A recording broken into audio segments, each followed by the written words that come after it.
Hello, everybody. We're here to answer your questions again, but just a little update on where we're at. We have got some media coverage this week, but the real thing right now is ballot access. We have ballot access in about half the states. It's enough to win the Electoral College and the whole election, but we're still going for every ballot. And we got a big job. We got 23 petitions to complete by September 4th. It's 135,000 good signatures, ranges from 800 in New Jersey to 37,000 something in Arizona. That one's due on September 4th. And a lot of these states are between 1 and 5,000. They're definitely doable. But we got to get people out there, and we got to raise the money so we can pay our people to go out there and petition. And we have a lot of people unemployed in this coronavirus pandemic. So that's the big thing. So I guess what I'm going to say first is please go to howiehawkins.us and look at the ballot access page and look at the donate page and see what you can do to help. Because, you know, if we're not on the ballot, people can't vote for us. We'll get right in where we don't get a ballot line if that happens, but it's not the same. And the media won't take us as serious. The public won't take us as serious. So this is really the task in July and August. And, you know, Angela and I are putting out messages. We got an op-ed out today about what Congress ought to do to deal with this double crisis of health and the economy because of the COVID pandemic. And we'll keep putting those messages out, but they're not going to be heard if we're not on the ballot, or at least not heard as much. So, Angela, you want to say anything to introduce where we're at? Hey, everybody. Just to tag on to what you're saying, Howie, about ballot access, just thinking about Wisconsin, my home state, we need 4,000 signatures to get onto the ballot. So I will be in Wisconsin at the end of the week to help further that effort. So any of my Wisconsin family that's on here, heads up, I'm coming back to the crib. And also, folks in Georgia, I've been having discussions with folks in Georgia about getting folks on the ground there. So, I mean, this really is a 50-state push. We want to be on the ballot in all 50 states. And so we're going to need your help. And we realize that there's a pandemic, and we realize that a lot of people are immunocompromised and can't do it that way. And so we're having to be very flexible and, you know, hit us up and we'll figure it out. But every signature matters. Yeah, I would just add that we are insisting that our petitioners carry masks, hand sanitizer, respect social distance, and do it as safely as you can. And we're furious that these state governments, I mean, we've been in court in many states, and some have given us relief and others haven't, saying, you know, the COVID issue is irrelevant. And these are some of these right-wing judges that have got appointed that really don't care about the people. So we're not going to let that stop us. We got to get rid of these people, and that's why we're doing this. That's why we need a Green Party.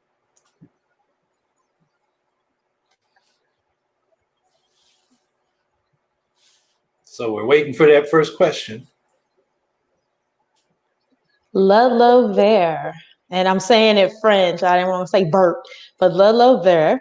And yes, thank you. My homie, I saw your comment about my earrings. My homie Dom Bellamy made these. Cat out of Milwaukee. Good people. To anyone who might know, is eco-socialism just socialism with an environmentalist emphasis, or is it a more philosophically distinct set of ideas? You want to take that, Howie? Well, I think you can answer that both ways. I mean, my normal answer to the average person is, look, socialism in the 19th and 20th century, a big part of its argument was it can advance the forces of production better than capitalism to solve the problem of scarcity. And that's not the problem anymore. The problem is meeting everybody's basic needs within ecological limits. So that would be socialism with an environmental emphasis. But then you go into the eco-socialist literature and you will find a lot of different ideas, each one claiming to be the right distinct set of ideas. And it's an interesting discussion, and there's a lot worth exploring there. And if I wasn't running for president, I'd be reading some of those books right now. But, we got to keep it at the level where the voters can understand. So for me, we want a democratic socialism, a socialist economic democracy that respects the environment and figures out how to transform our productive systems so they harmonize with nature instead of destroy it. And also, what I've always said to people is there is a natural synergy between, being a socialist who advocates, and you're advocating for the rights of human beings, and also connecting that to advocating for the right of the planet and the non-human life and the resources of this planet. And understanding that capitalism is at the root of the exploitation of both, and just making that where folks can understand it. And it's always been pretty successful for me.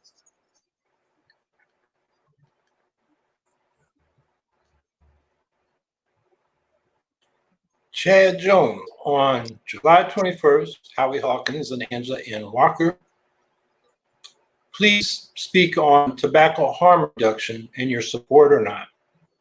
Products like vaping, Swedish snuff save lives, are 98 to 98% to 99% safer than smoking. But Democrats and Republicans keep attacking them, trying to ban flavors, ban products, enact mail bans, ban online sales, and keep people from having these safe alternatives. Which candidates believe in science, evidence, and will support their products and their life-saving properties? I'm not an expert in this field. I do believe in following science, and I don't know the science on vaping versus regular smoking of tobacco. But I think, we should emphasize harm reduction. When we prohibit things, they tend to go underground, and then you create a whole illegal economy, and a lot of things go along with that. So I don't think that's the approach.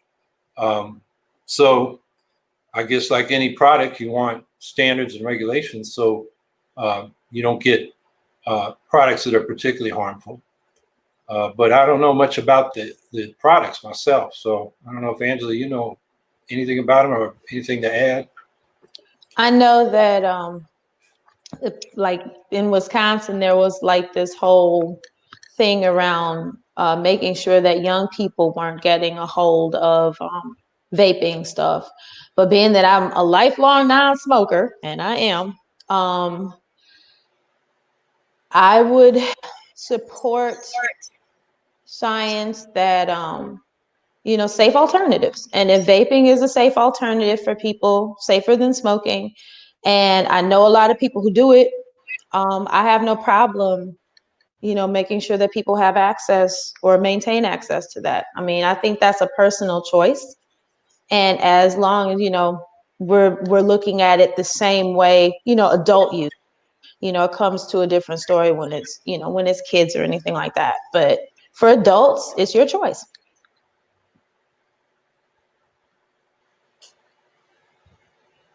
Ray Roy, I wanted to ask Howie about CO2 driven climate change.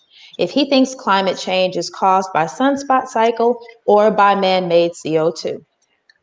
It's all you, Mr. President. Yeah, man-made, human-made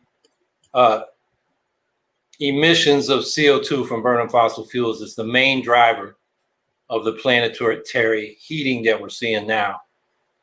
And that's why we have this eco-socialist Green New Deal to get to zero to negative carbon and other greenhouse gas emissions within a decade by 2030 and go to 100% clean energy.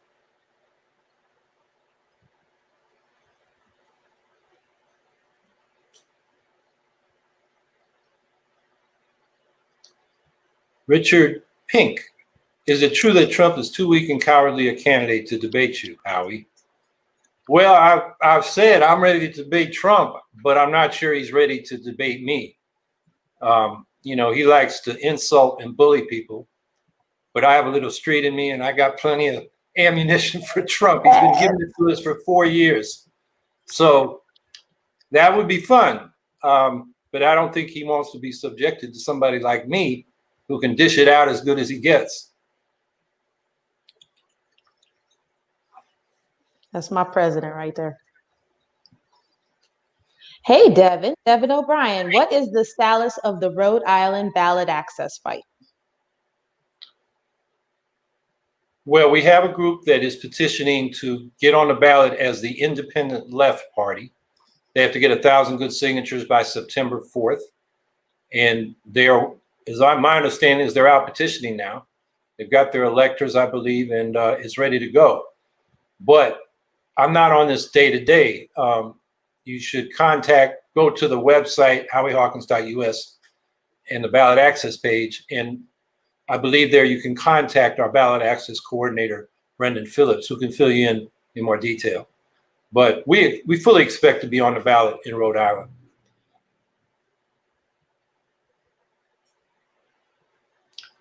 Mr. McDonald, are you concerned about inflation and a skyrocket in rent as a result of raising the minimum age to $20 an hour? No, because we've raised the minimum wage. It hasn't caused inflation. The only markets where they can raise prices in response to consumers having more money are monopoly markets, because there's no competition. In competitive markets, people can't raise their prices or else they'll lose out to their competition. So where we got to worry about it is monopoly markets. Then you got to look at, you mentioned rent. I mean, part of the reason we have a problem there is, I believe it's BlackRock, or there's another one, Black something on Wall Street, since the Great Recession has been buying up these properties. It's the biggest landlord in the country. So they have not a monopoly position, but a very strong position in the market where they can jack up the rent. So it's not the fact that working people are getting a living wage. It's the fact that we allow some of these companies to have undue influence in markets. And that's where you got to watch out for price increases.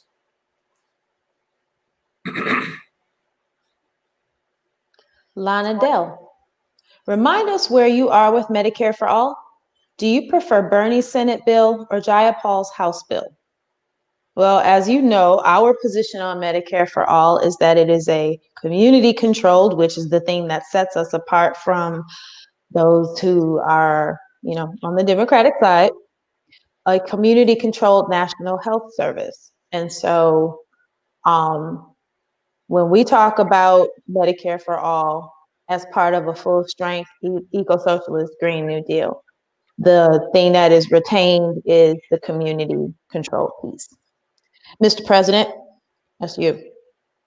Yeah, the way we would get to a community controlled national health service is a 10-year process of making the hospitals and clinics public, making the doctors and nurses and other healthcare workers public employees, getting salaries rather than fees for service, which in the income maximizing hospitals and other healthcare organizations now, there's an incentive and pressure from those organizations for doctors and other healthcare providers to run people through fast to get more fees, maybe add some extra tests and treatments they probably might not need.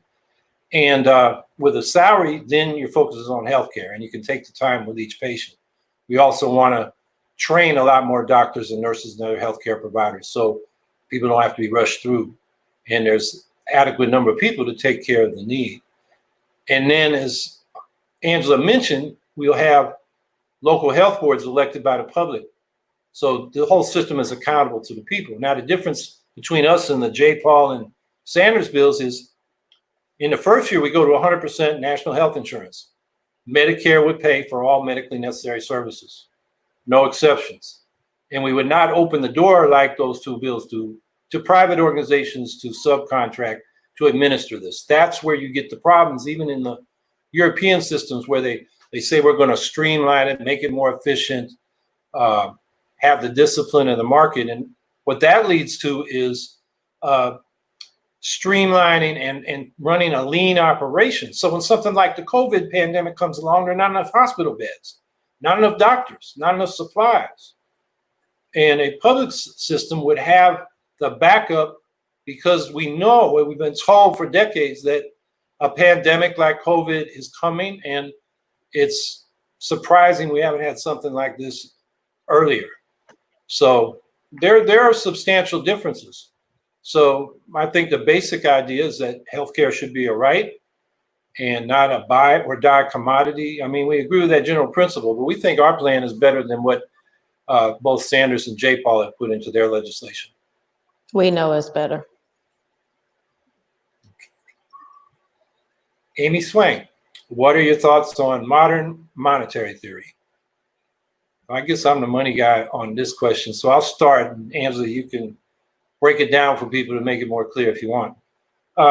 As I understand, the basic idea of modern monetary theory is that the United States is the world's reserve currency and a sovereign that can issue its own currency, can basically borrow as much money as it needs to meet public needs. And that the real question is not how much debt we're raising. The real question is, are we mobilizing the real physical resources in the economy to be utilized? So that, borrowing for those purposes is good. Now, the Green Party has on its platform another idea, and that is, instead of borrowing the money, what happens now is the Treasury issues securities, Wall Street investors buy them. The Fed can create credits on its balance sheet and buy some of those securities once they've been sold into the market to back up that borrowing. That's called quantitative easing. But the problem is, in the end, those securities have to be paid off, interest and principal, out of the Treasury, out of revenues, tax revenues. So, that's a burden on the government. Now, the Green Party idea is really the idea of the populist movement back in the late 19th century, the Greenback Labor Party and the People's Party. And that was using the power of Congress to, quote unquote, coin money, which the courts have said also means paper money and digital money. We can just have the Treasury create those dollars and spend them into the economy through the federal budget and not incur a debt to expand the money supply. And I like that better. But in the meantime, and given the borrowing we've got to do to get this Green New Deal program done in the next decade to save our behinds from a climate crisis, we're going to have to borrow. And I think the modern monetary theory people have explained that don't worry about the debt. Worry about whether we're mobilizing the resources we need to meet our problems.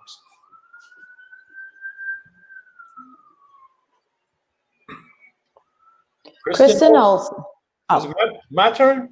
I think she might be a cousin of mine. My mother was an Olsen, daughter of Swedish immigrants. Maybe we're cousins, second or third. I don't know. Does your campaign have a position on election reform? What kind of changes are needed to make our democracy more inclusive? Why don't you start with that one, Angela? Socialism. Well, I mean, talking about a true democracy. We are for ranked choice voting and the abolition, for the most part, the abolition of the Electoral College. Let the popular vote speak. And we just saw a ruling come down regarding that I felt was encouraging about lessening the power of the Electoral College, and people are questioning whether it is still something that is needed. So we want to see ranked choice voting be the norm in this country so that people have a real choice. And also, talking about true democracy, our government eventually would, well, we're two socialists. So, it's what's in the hands of the people and, true democracy. But go ahead, Mr. President, I'm gonna punt that to you too. Yeah, ranked choice voting in the presidential election in place of the Electoral College, a ranked choice national popular vote. The media keeps saying, are you afraid of spoiling the election for Biden so Trump gets reelected? And I keep saying it's not us spoiling the election, it's the Democrats, because we've been giving them a proven nonpartisan solution since Ralph Nader ran. And that's a ranked choice national popular vote. And with this coronavirus, mass deaths and economic depression, if the Democrats can't beat Trump, it's not our fault. But that's the answer to that. And Joe Biden is welcome to embrace it and convince people he really means it. I I think there are a number of other reforms. DC should have statehood. We need public campaign finance, not these matching funds systems that the Democrats have been pushing, which actually increase the disparity between low financed and high financed campaigns. And all they do is add a little public money on top of the old pile of crap, all that private money that will still be there. We like the clean money model that we talked about a lot in the 90s, and actually Maine and Arizona adopted it. And that is, if you agree to get public financing, you don't have private money. And every candidate gets an equal grant. It's a level playing field. And at the federal level, because there are federal broadcasting licenses involved, you can insist that if you accept the money, you got to participate in a debate that's broadcast by these licensed broadcasters. And I think there should be more than one debate.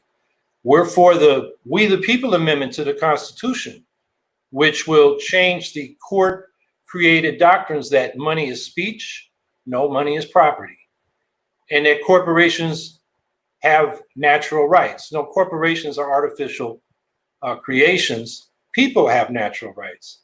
And if that is changed in the Constitution, then we will have the power to regulate our elections in the interest of, they're public elections, they should be publicly financed, and also to regulate corporations, because the doctrine that they have rights or natural rights is used in courts to overturn regulations. So that's very important, both in terms of having an economy that works for the people, but also having elections that reflect what the people want. And then the last thing I'll say is, one of the green principles is grassroots democracy. What does that mean institutionally? I think it means direct democracy at the town or neighborhood level, like a New England town meeting.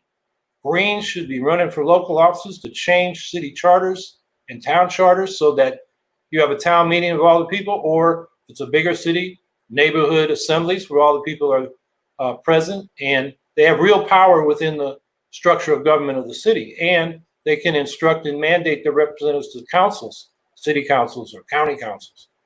And that's the kind of grassroots democracy. The town meeting was the cradle of the American Revolution to the extent it was a democratic revolution, and it's something that it's a tradition I think we can expand and draw upon. And you go back to Greek philosophy, and Aristotle considered elections an aristocratic form of government because you're having an elect rule over the people. Democracy for the Greeks, and they had assemblies in Athens and other city-states, that was the people directly governing themselves. And to govern larger scales, they can federate, and then you can have representatives to federal councils that are accountable to those assemblies at the bottom. So that's something that we can't do a lot in a presidential election, but something we can do as Greens running locally. But I would say the federal government could put in the tax code that if your neighborhood or your town converts to a direct democracy, a town meeting style government, you should be able to direct a portion of your federal income taxes to that grassroots democracy. And that would incentivize their creation. So yeah, there's a lot we got to do. We like to say that, fair ballot access. This country is off the charts. You want to run, not every country has a presidential election. The president really isn't the chief executive. They're more like head of state and more symbolic. So if you compare election to national legislatures, you want to run for Congress as an independent in the United States, it takes thousands of signatures. Depends on the state. New York, it's 3,500 signatures. You got to collect in 6 weeks, which really means 7,000, because if you're Green, the Democrats are going to challenge your petition, and you need 7,000 to be safe. In Illinois, it's over 15,000. In Georgia, it's over 20,000. You want to run as an independent for the Parliament of New Zealand, it's 2 signatures. You want to run as an independent for the House of Commons in the UK, it's 10 signatures. It's 50 in Australia. It's 100 in Canada, except in the rural ridings, that's their jurisdiction. It's 50 because it's so dispersed. In Germany, it's 200. That's about as high as it gets. Until you get to the United States, it's thousands. And party suppression is part of voter suppression. We know that nearly 2/3 of Jill Stein's voters in 2016 would have stayed home if she wasn't on the ballot. So when you suppress the Green Party and other third parties, you suppress the vote. And that's not, this is more a Democratic thing. The Republicans, they're purging voter rolls. They're doing these onerous photo ID requirements. They're not putting polling places in Black communities because they'll probably vote Democratic. They're playing all kinds of games to suppress the vote. But the Democrats are guilty as well. I mean, here in New York, under the cover of the coronavirus crisis, when the state budget was adopted, Andrew Cuomo got something he'd been trying to get in since the fall. When the New York Times found out about it, they called it in their headline, the Democrats' secret plan to kill third parties. And what it did was triple the number of votes we got to get to keep our ballot line, double the frequency we have to do that every 2 years instead of every 4 years. And if we lose the ballot line, triple the number of signatures we got to get back on the ballot to 45,000 to collect in 6 weeks. And that'll make New York one of the top 5 hardest in the country. That's your Democrats. And we have these supposed Democratic Party, Democratic Socialists, and they've been silent on this. And, so you understand why we're Greens. The Republicans are suppressing the vote, but so are the Democrats. So there's a lot of electoral reform we need to call ourselves a real democracy. Travis Christal. Angela, should everybody donate $250 to maximize matching funds? Is this a rare, unique opportunity?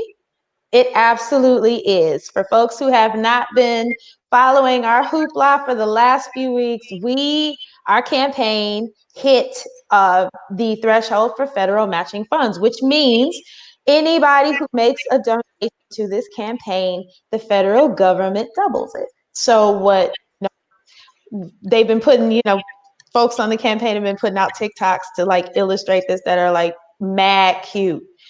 So if you donate $27 to this campaign, which is basically the average donation that comes into this campaign, the federal government will match it with $27. And so we have 2 sets of $27. So it's exciting. And we are pouring all of the money that is coming in through matching funds into ballot access, like Howie said at the top of the show, to get people on the ground, especially during this plague, safely collecting signatures, because it's like what he was just talking about in the last question about electoral reform. There are states, Wisconsin needs 4,000, Tennessee needs 275. And so, there's an effort all around the country to make this happen. And, folks who are needing work, this is a perfect opportunity, to be helpful and put something in your pocket as well. So it's a win-win for everybody. The Fed, we did the hustle and got it out there. And, our family across the country showed up. We got federal matching funds, and that will enable us to step up our ballot access, which is pretty exciting. So if you can't donate $250, which is the maximum, you can't, we can't up to the government up to $250. So we understand that there is a plague happening. Folks are out of work. So if you are able to, and you are, you're jazzed about this, just know that if you donate, the federal government will match whatever you donate. And Mr. President, you want to chime in on that? Yeah, I mean, back to the original question, if you can give $250, you should, because when the federal government matches that, that's $500 for the campaign. And we get a lot done with a little money. It's a very lean operation. Nobody's getting rich off this. No. I call my paid staffers glorified volunteers. They're getting stipends, but this is not a way to put away money for retirement. We're the only campaign in the country that's qualified for federal primary matching funds. And none of the third party candidates, I guess, were strong enough to do it. And none of the major party candidates want to do it because if you accept this, you can't spend more than $50 million on your primary, which is a lot more than we could hope to spend. So it's not a problem for us. Now, back to electoral reform, there's a bill called H.R. 1, has a lot of good stuff in it. It's the first thing this session of Congress passed. But hidden in there is a quintupling of the requirements to get matching funds in the future. And that's aimed at us, the Green Party. Right now, it's $5,000 in 20 states. If this H.R. 1 passes in its current form without an amendment there on this question, it'll be $25,000 in 20 states. So that's $500,000 in small contributions. And the whole idea of the matching funds was to level the playing field. Well, the Democrats are just trying to knock us out of the playing field. And so that's another thing where, you know, the Republicans are rightly condemned for the voter suppression, but the Democrats are not very damn democratic.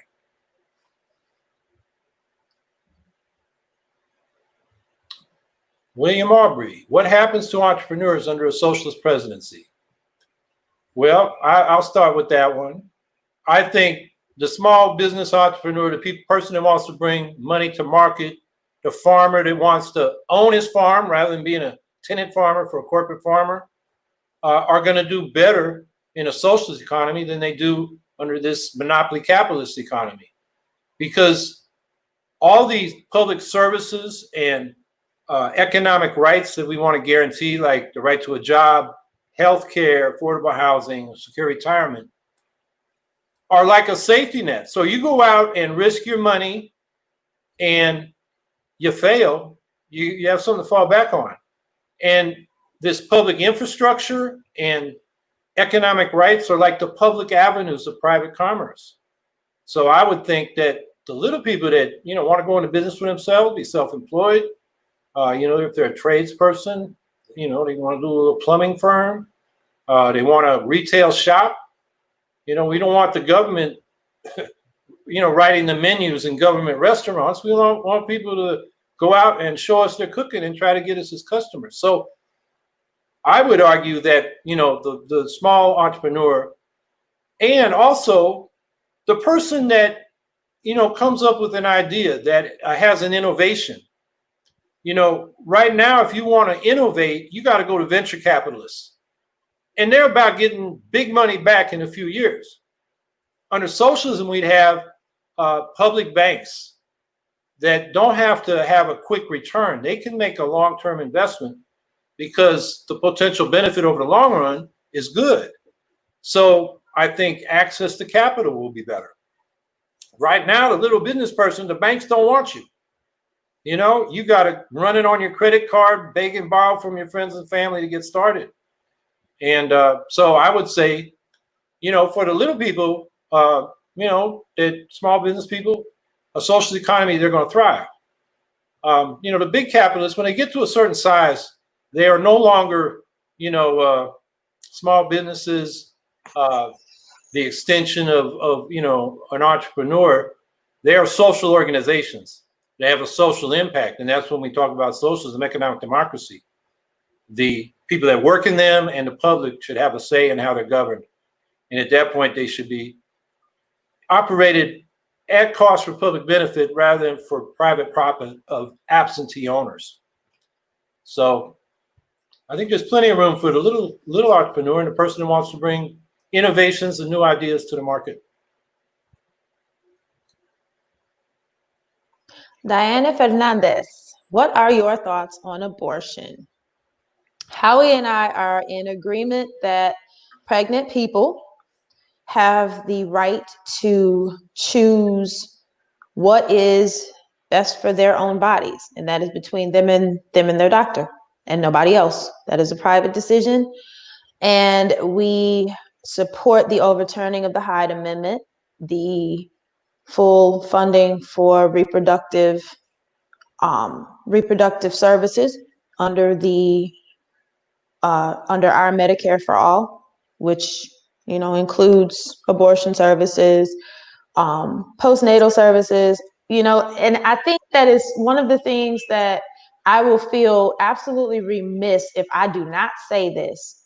I think in this country, when we are talking about reproductive rights, we focus very much on contraception and abortion. But I think that what gets missed is all along the spectrum, that the fact that reproductive health is a spectrum and that people need access along that spectrum. So, I think one part of that is abortion, and the fact that we're seeing that this country has made or politicized and then demonized a person's personal decision, which is unacceptable. And so, but just thinking of the spectrum of reproductive rights are things that would be covered under the Medicare for All under our administration. Yeah, I would just add that we favor codifying abortion rights in Roe v. Wade by an act of Congress so that the Supreme Court can't, as it's threatening to do, take away abortion rights. Wayne Denton, as the most viable socialist candidate running, why do you believe that DSA has been so reluctant to offer an endorsement of the campaign, which would only help both the DSA and Green Party? Well, I think DSA internally is debating this, and they are of different minds. They come from a tradition of socialism. Well, let me step back to 1972, the Socialist Party of America, old Eugene Debs and A. Philip Randolph and Norman Thomas's party, split three ways over Vietnam. There was a pro-war faction. They became Social Democrats USA and actually pretty much worked with the CIA after 72. Although the group that's now Social Democrats USA has repudiated all that. They're a small group, but they've gone back more to the traditional socialist position. And then there was an anti-war faction that was also for independent politics. And after the old Socialist Party broke apart, they reformed the Socialist Party USA, which both Angela and I have been members of. And that's, was an anti-war and independent politics position. In the middle position is what is now DSA. Back then it was the Democratic Socialist Organizing Committee. They, along with the group that went in with the CIA, they wanted to reform the Democratic Party. They called it realignment. So we get the Dixiecrat racists out of the Democratic Party, and the Democrats will become like the British Labour Party or the German Social Democratic Party, kind of a social democratic party. And they got what they wanted. They got the realignment. And then with no left that was powerful, the Democratic Party moved to the right and started going for the corporate money like the Republicans. And that's what happened. So, but DSA has, maintained for decades, working with the Democratic Party. And then when this whole new socialist movement came up, inspired a lot by Bernie Sanders' first campaign, DSA exploded in membership from like 3,000 members to something like 60,000 now. And not all those people brought the old work in the Democratic Party tradition. Some of them are independent socialists. So I think DSA is talking about it. The old leadership is not for independent politics, or some of them are not. And I don't expect DSA to resolve this in this campaign cycle. But there are a lot of grassroots members of DSA and some local chapters that want to talk to us. So what we're trying to do is appeal to Democratic Socialists, whatever their formal organizational affiliation, and saying, hey, you want to vote for socialism, vote for socialism.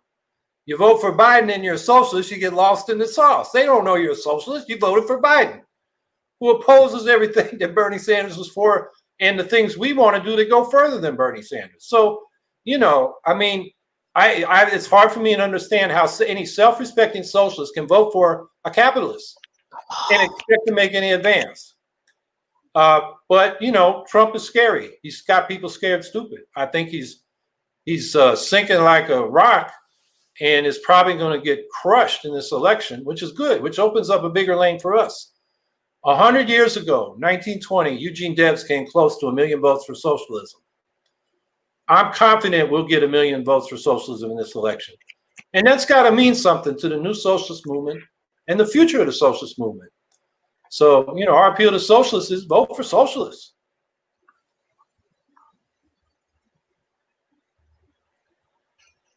John McCarthy, this question is for Howie.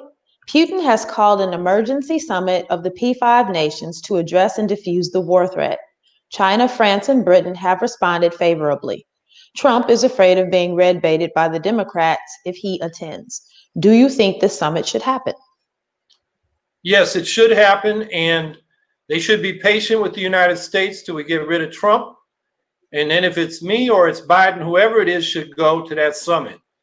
I'm the only presidential candidate that's saying we have to address this new nuclear arms race. You know, the US and Russia and China have followed suit, are modernizing their forces.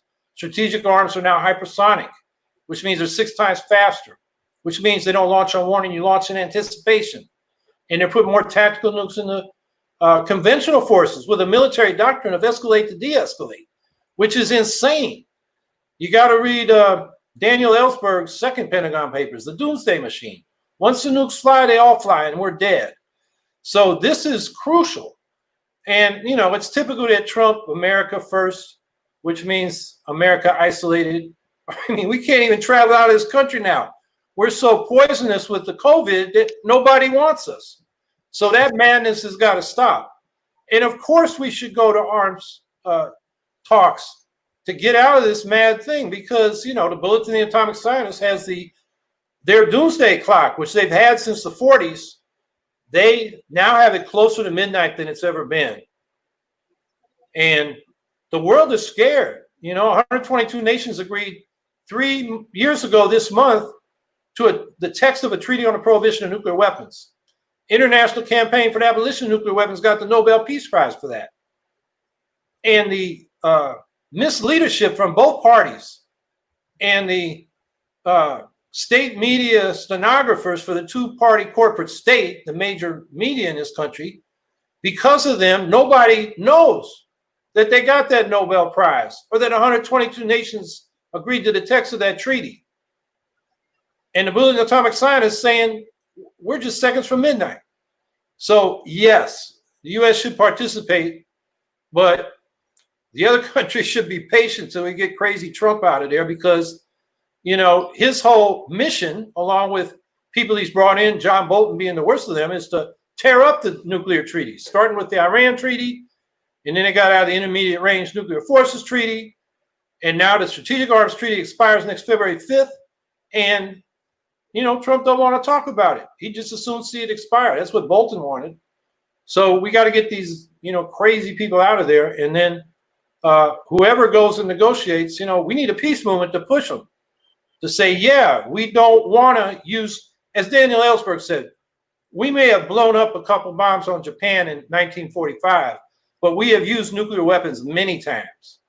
The same way a mugger comes up to you and puts a gun to your head and says, give me all your money. Every time we say to Iran, all options are on the table, Iran hears nukes. Yep. And we know now that in that crisis last January, the U.S. deployed on its warships a new tactical nuclear weapon right off the coast of Iran.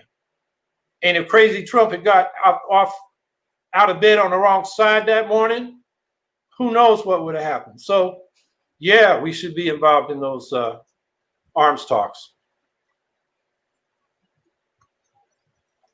Ashley Crabtree. I think I know Ashley. Speaking of election reform, how should folks in states that need petition signatures get connected to do so? That is an excellent question, Ms. Crabtree. We get in touch with our campaign. Reach out to, I think there is in fact, I know, I'm brain farting. There is a link in our website where you can volunteer.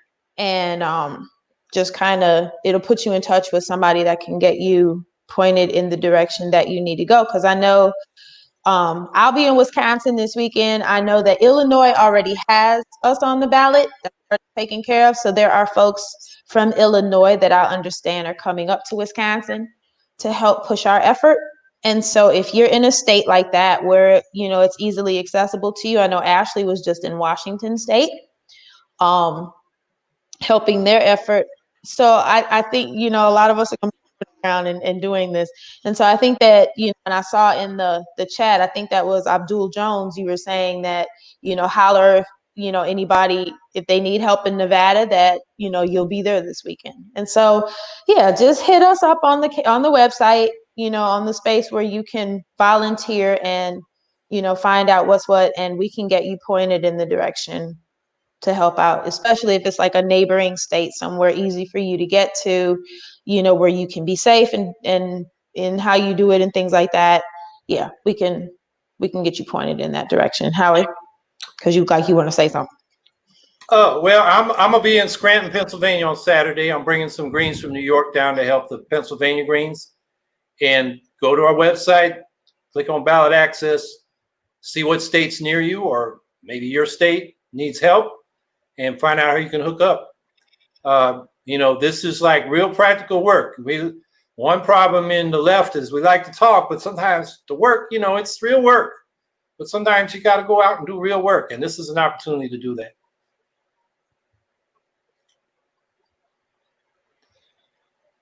Mary Shulika, are there any green down ballot candidates that need support? Absolutely. I just learned about another one in Pritchard, Alabama, who I met when I was campaigning down there. And her name's Jakezia Clemens. You may have heard of the case. Lawyer Crump took her case. Al Sharpton went down there to support her. She was in a Waffle House and they wanted to charge her for plastic cutlery. They'd never done that before. And then the staff called the police on her and charged her with disorderly conduct, the catch-all.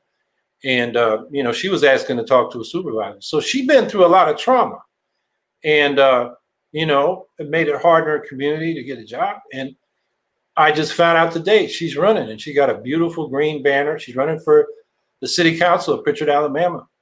And I'm just glad that, she's come through this with the self-confidence and commitment to stay active.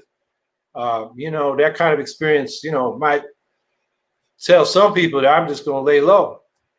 So that's just one example, but all over the country, there are green candidates and we're going to do whatever we can to support them. And if you're a candidate, talk to us as we move around, or if you need us to make a statement or, whatever you think we can do to help, we'll do it.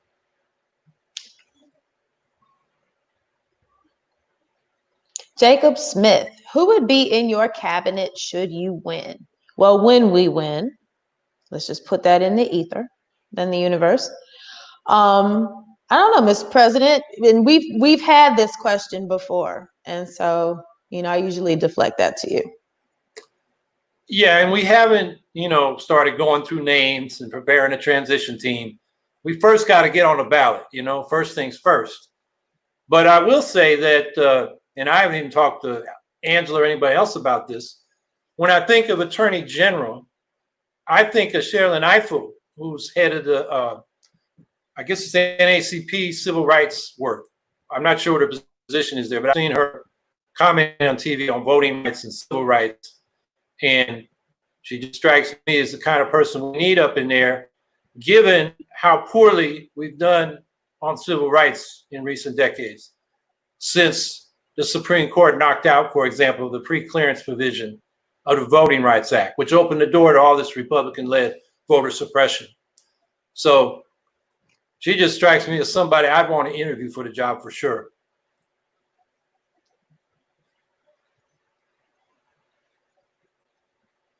Is that you or me? No, this is you, Howie. Oh, Ray Roy. Recently, Trump said that police need immunity. I mean, he talked in medical terms that he obviously knows nothing about. The police practically have immunity now. Between the police contracts to make it hard to find out what kind of discipline they get from misconduct, because it's all internal affairs, to giving them the right not to testify before city council hearings or citizen review board hearings. And because they police themselves and take care of it internally, yeah, they can commit crimes, including murder, and get away with it. So Trump, as usual, when his lips are moving, he's lying and he doesn't know what the hell he's talking about.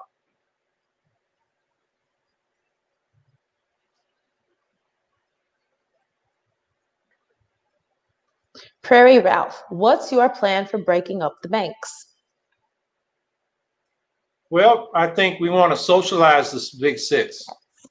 As you know, Eric Holder effectively said they're too big to jail for all the crimes they committed in the Great Recession, particularly stealing people's homes through predatory lending, foreclosures, and computerized fraud called robo-signing, as well as too big to fail because they have such a big impact on the economy. And those six banks have the majority of assets, deposits, customers. So that would be a core of public banking. That would be a yardstick for other banks. So I think rather than break them into smaller banks, we should have big public banks that are under public control and serve the public interest. And we do have a good model for that in North Dakota. The Bank of North Dakota for 102 years now has been the state of North Dakota DBA, doing business as the Bank of North Dakota. So they partner with community banks and credit unions and give farmers loans, homeowners loans, student loans, business loans, consumer loans. And in North Dakota, they don't even have to go through Wall Street. They do it all through the Bank of North Dakota, a state bank, a public bank. And they have more community banks than any other part of the country. In other words, locally owned banks, where the loan officer knows who the hell you are. You know, you go to Chase and they pull out a template and it's like a standardized test. They just see if you fit their template. And if you don't get a loan. But a community banker who knows you and knows, how you fit in the community, it knows if, maybe your finances aren't up to snuff, but they know you're a hard worker. You'll go the extra mile. Or maybe if all your financials are up to snuff, they know that you're alcoholic. Maybe you're not you're a bad risk. So you get better loans when you have people that know the lenders or the borrowers doing the lending. So the Bank of North Dakota has done a great job. You can look them up online and read about them. And I think we need to take that to scale nationwide.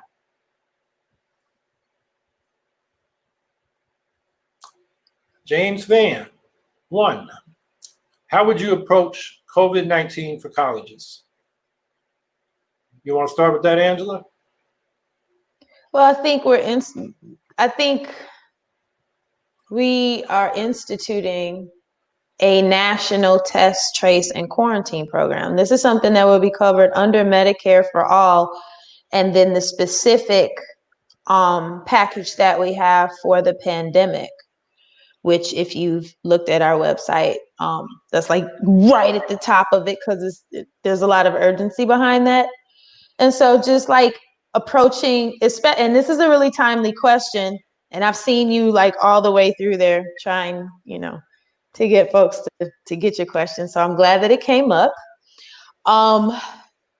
That this ties into this idea of school reopening and what we're facing in the fall as far as the ability to safely reopen, which because this country does not have the health infrastructure that it needs, does not have the economic infrastructure for people that it needs to reopen, we're not in a position to be doing that. So when we're talking about COVID-19 and, folks on college campuses, it's still an issue of national safety. Are we sending young people into a situation where they are going to contract something that could kill them? Are we asking, educators to be sacrificial victims to this pandemic?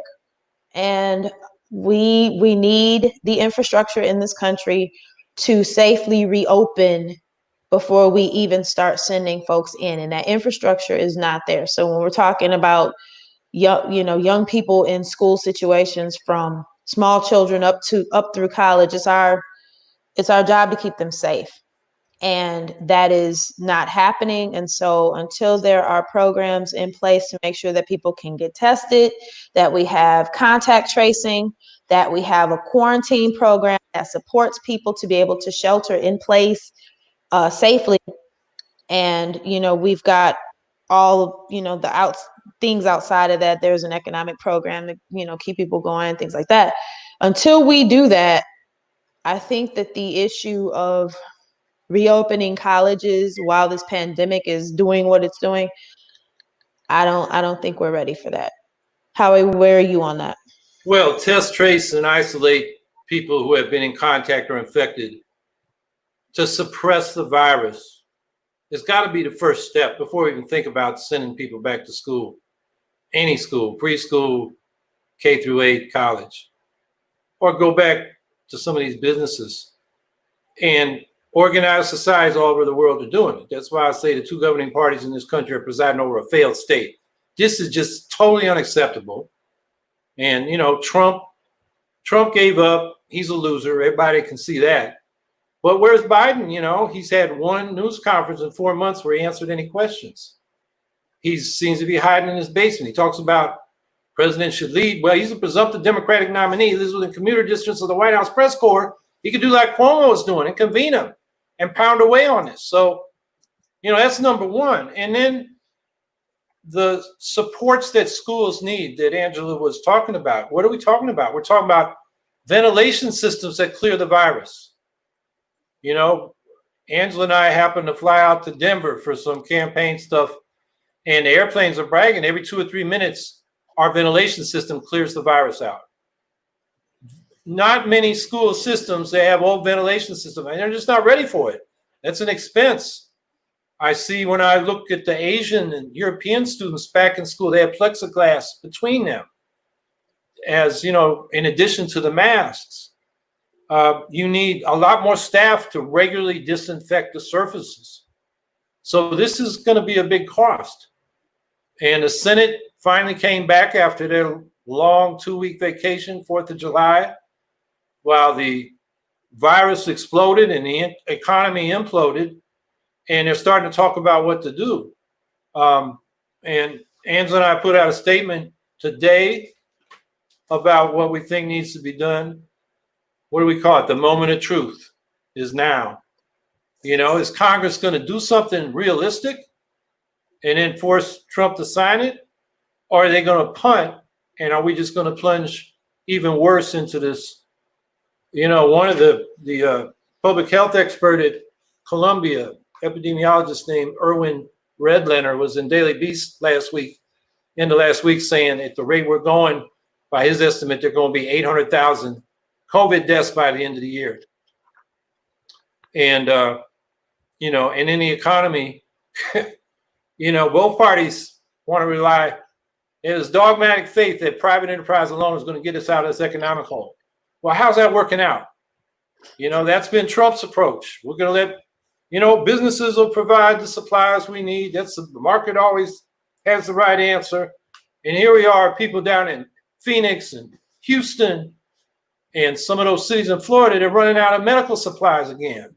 Mm-hmm. The hospitals are full. Oh, man, I could go on. But anyway, that's getting away from college. But I'm just so mad about the way this country has blown how to respond to this epidemic. It's shameful.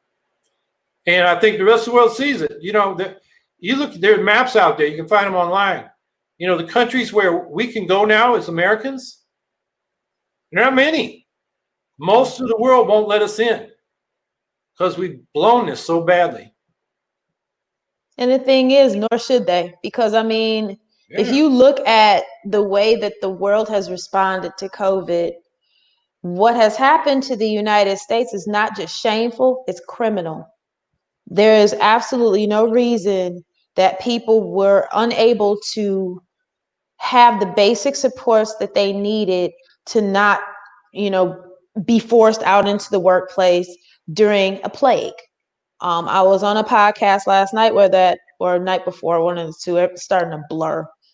But there was a question about that. And, you know, I think people in this country need to be, we have an issue with specificity.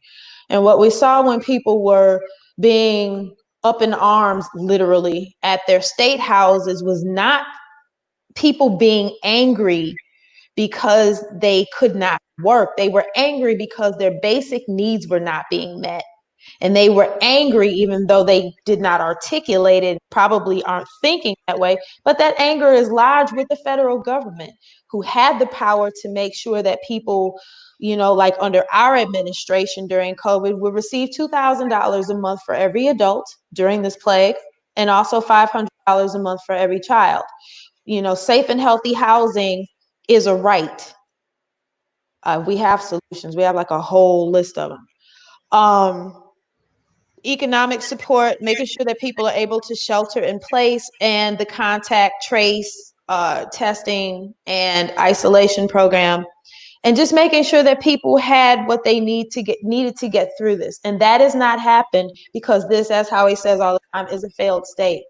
And so I think that we can't let this urgency, we should not normalize the idea of 800,000 coronavirus deaths.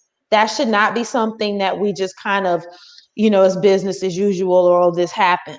There's a name and a face attached to every person that dies of this, and it's close to somebody.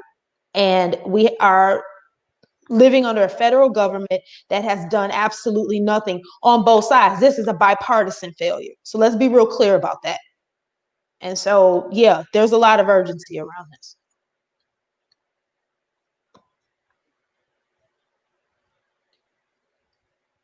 James Van again. Socialism has always failed throughout history. What makes you think you will be successful? Well, I would say socialism has not failed. I described the Bank of North Dakota. You may belong to a credit union, which is a socialist institution. It doesn't make profit off depositors. It operates at cost. And if there's a net income at the end of the year, they don't need to reinvest in the credit union. You get a patronage dividend. And so we have a lot of good examples of worker co-ops, credit unions. We have 2,000 public utilities, public power companies in this country. And some of them haven't been managed well. Democracy is no guarantee, but it gives us a fighting chance. But then you have like the Sacramento Municipal Utility District decided back in the late 70s, early 80s, they didn't want nuclear power, and they shut down a nuclear power plant they built, Rancho Seco. That's what happens when we have a say over the economic decisions that affect our lives. Now, there have been countries that have embarked on a path towards socialism, but I wouldn't say any country's really got there yet, where the socialist mode of production, in other words, a democratically owned and managed system of production, has been dominant. There have been some states called themselves socialist, but it was really the bureaucracy, the party bureaucracy, that were the extractors of the surplus from the workers. They were exploiting the workers in a different way than private capitalists, but the same basic idea. So I think, like any good idea, you fight for it and you lose until you win. And I think we have a lot of experience now. And so I think as we go forward, particularly with our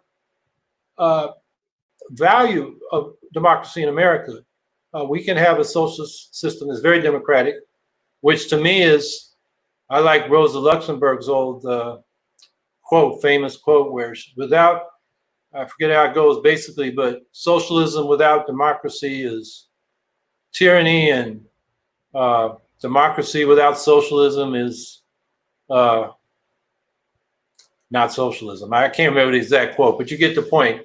There's no socialism without democracy.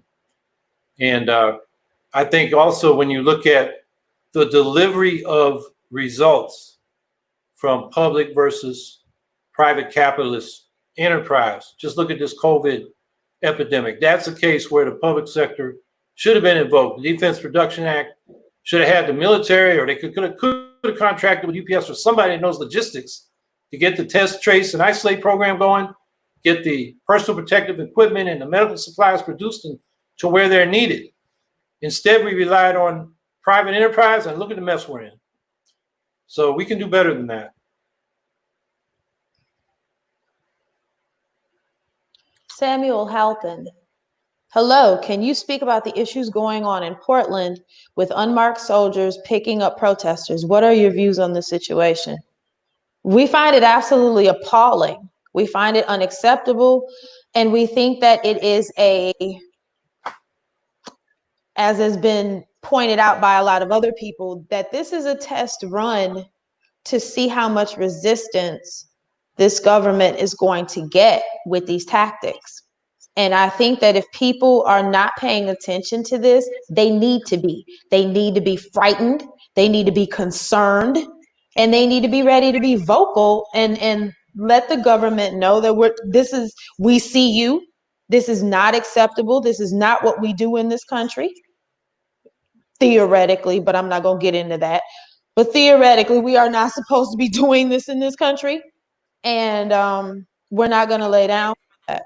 Howie? Yeah, these are secret police. These are unmarked vehicles. This is what the U.S. condemns other countries that are dictatorships for doing. And we're doing it right there in living color on TV. Did y'all see that Navy veteran that thought he's a graduate of the Naval Academy? He's about 52 years old. He walked up to these guys and he wanted to talk to them about the oath they took if they're military. We don't even know who the hell they are. They are secret police. And they didn't talk to him. They beat him with batons. And he's a big guy. He just didn't budge. And so they sprayed him right in his face with some chemical. And he got a broken hand. He's got a lot of bruises. But, that is unacceptable. And I think another thing we have to realize, this is no joke. You may remember about 10 years ago, people like Chris Hedges and Daniel Ellsberg challenged in court a provision in the National Defense Authorization Act that said the federal government can snatch people, disappear them, don't have to tell anybody what they did with them if they are suspected terrorists. I mean, there is the legal architecture for a dictatorship embedded in some of our laws. So among other things, we got to get that changed. And, it was Hedges and Ellsberg and others, they won at the lower level, but I think they lost it as it went up the courts. So it's not just crazy Trump. And the National Defense Authorization Act passed Congress with both parties giving a majority of votes. And that is carried forward in subsequent National Defense Authorization Acts. So, there's some real serious civil liberties issues, mass surveillance, this provision in the NDAA, which basically forget about habeas corpus, where you're supposed you do a writ to have the court explain, what your charges are, why you're in jail. You can't get that explanation under this if they call you a terrorist. And as Chris Hedges pointed out, well, I'm a journalist. I might talk to somebody from Al-Qaeda because I'm reporting on a story. And I could get accused of collaborating with Al-Qaeda as a journalist. So if the government wants journalists who are critical and exposing things our government's doing, they can start snatching them up. And that's what we self-righteously accuse other countries of doing, but damn it, we're doing it. And when we criticize dictatorships, we're not credible because the world knows what's going on here. We have 4% of the world's population and 25% of its prisoners. We have the biggest prison system in the history of the world. Think about that. And we want to call other countries police states. So, yeah, what's going on in Portland and Trump is threatening to do the other cities is a real problem. And we got to oppose it. And just a little bit on that, because I know we're getting ready to close, just thinking about the fact that if there's anybody that is paying attention to this, that is listening to this, that is like, yo, I'm good. You identify yourself as a socialist. You identify yourself as someone who is down with Black Lives Matter. They have like a whole, they created a whole thing on Black identity extremists. And so, at this point in this country's history, those of us who have been standing up and, being in the streets and around human rights and things like that, don't think it's not your problem, because it is.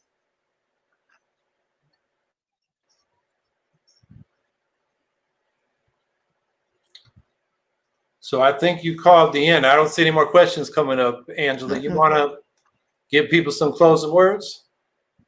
I want y'all to stay safe.